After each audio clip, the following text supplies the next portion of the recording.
Capítulo 1.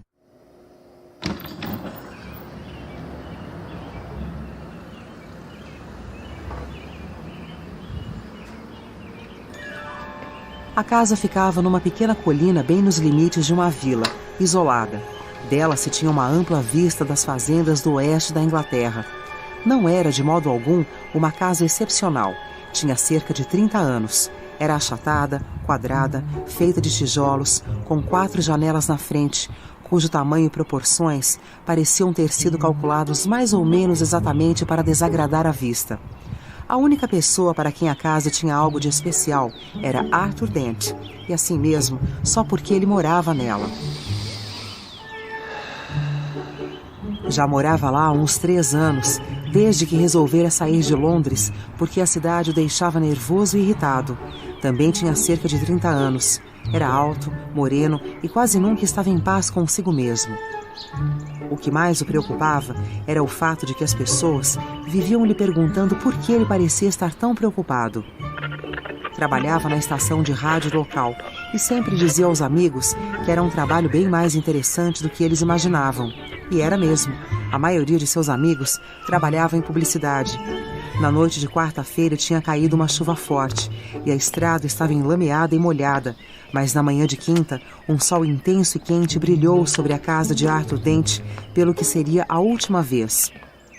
Arthur ainda não havia conseguido enfiar na cabeça que o Conselho Municipal queria derrubá-la e construir um desvio no lugar dela. Às 8 horas da manhã de quinta-feira, Arthur não estava se sentindo muito bem. Acordou com os olhos turvos, levantou-se, andou pelo quarto sem enxergar direito, abriu uma janela, viu um trator, encontrou os chinelos e foi até o banheiro. Pasta na escova de dentes. Assim, escovar. Espelho móvel, virado para o teto.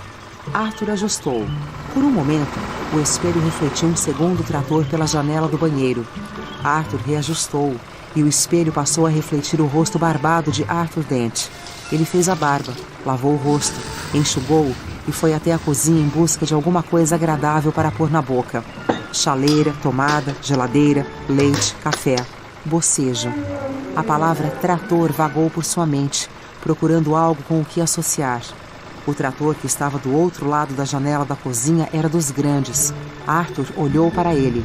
Amarelo, pensou, e voltou ao quarto para se vestir. Ao passar pelo banheiro, parou para tomar um copo d'água e depois outro. Começou a desconfiar que estava de ressaca. Por que a ressaca? Teria bebido na véspera? Imaginava que sim. Olhou de relance para o espelho móvel. Amarelo. E foi para o quarto. Ficou parado pensando. O bar! Ai, meu Deus, o bar! Tinha uma vaga lembrança de ter ficado irritado com algo que parecia importante. Falara com as pessoas a respeito e, na verdade, começava a achar que tinha falado demais. A imagem mais nítida em sua memória era dos rostos entediados das pessoas a seu redor. Tinha algo a ver com um desvio a ser construído e ele acabara de descobrir isso. A obra estava planejada há meses, só que ninguém sabia de nada. Ridículo. Arthur tomou um gole d'água. A coisa ia se resolver. Ninguém queria aquele desvio. O conselho estava completamente sem razão. A coisa ia se resolver, pensou ele. Mas que ressaca terrível! Olhou-se no espelho do armário, pôs a língua para fora. Amarelo, pensou.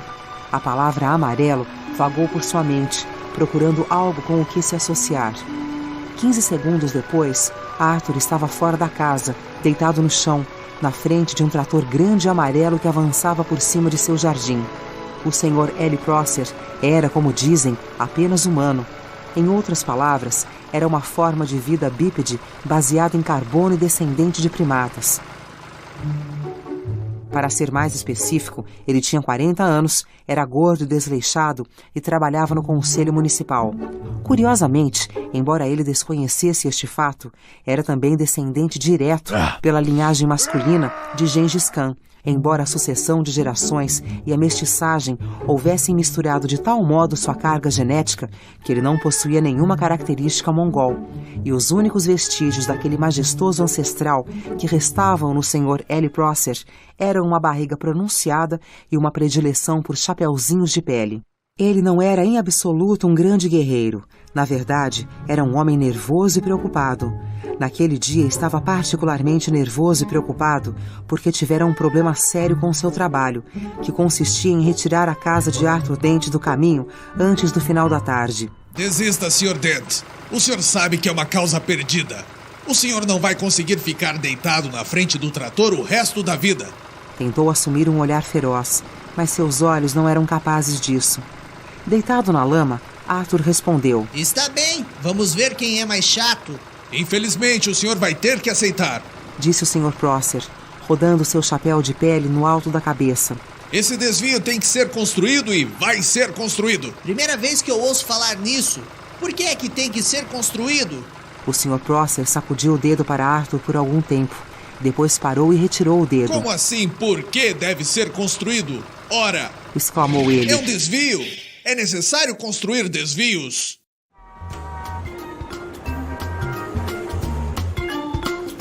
Os desvios são vias que permitem que as pessoas se desloquem bem depressa do ponto A ao ponto B, ao mesmo tempo que outras pessoas se deslocam bem depressa do ponto B ao ponto A.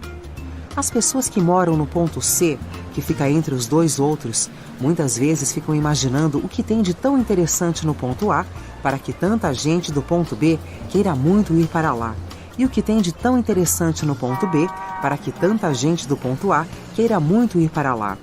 Ficam pensando como seria bom se as pessoas resolvessem de uma vez por todas onde é que elas querem ficar. O Sr. Prosser queria ficar no ponto D.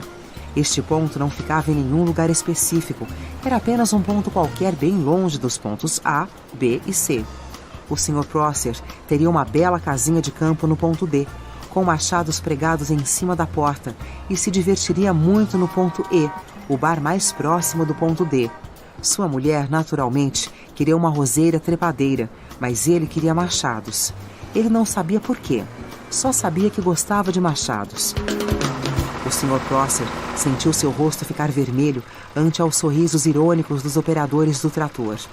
Apoiou o peso do corpo numa das pernas, depois na outra, mas sentiu-se igualmente desconfortável com as duas.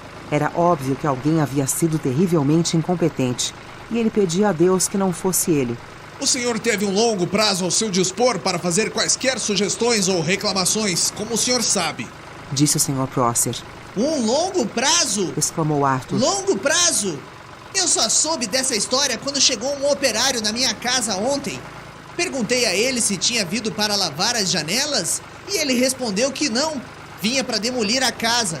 É claro que não me disse isso logo. Claro que não.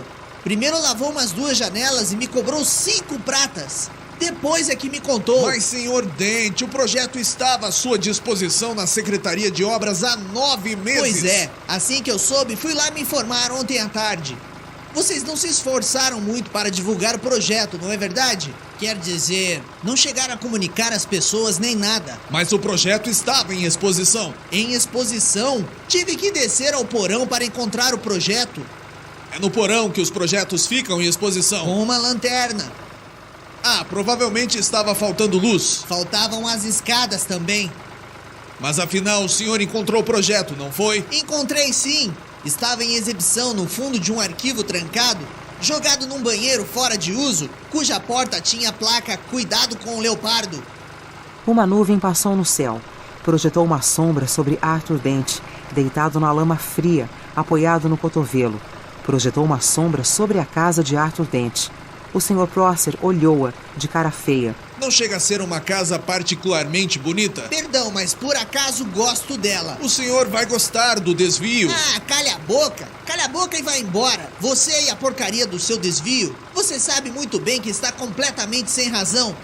A boca do Sr. Prosser abriu-se e fechou-se umas 2 vezes, enquanto por uns momentos seu cérebro foi invadido por visões inexplicáveis, porém terrivelmente atraentes. Via a casa de Arthur Dent sendo consumida pelas chamas, enquanto o próprio Arthur corria aos gritos do incêndio, com pelo menos 3 lanças bem compridas enfiadas em suas costas. Visões como essas frequentemente perturbavam o Sr. Prosser e o deixavam nervoso. Gaguejou por uns instantes e depois recuperou a calma. Senhor Dent. Sim, o que é? Gostaria de ressaltar alguns fatos para o senhor. O senhor sabe que danos esse trator sofreria se eu deixasse ele passar por cima do senhor? O quê? Absolutamente zero. Disse o Sr. Prosser, afastando-se rapidamente, nervoso, sem entender por que seu cérebro estava cheio de cavaleiros cabeludos que gritavam com ele.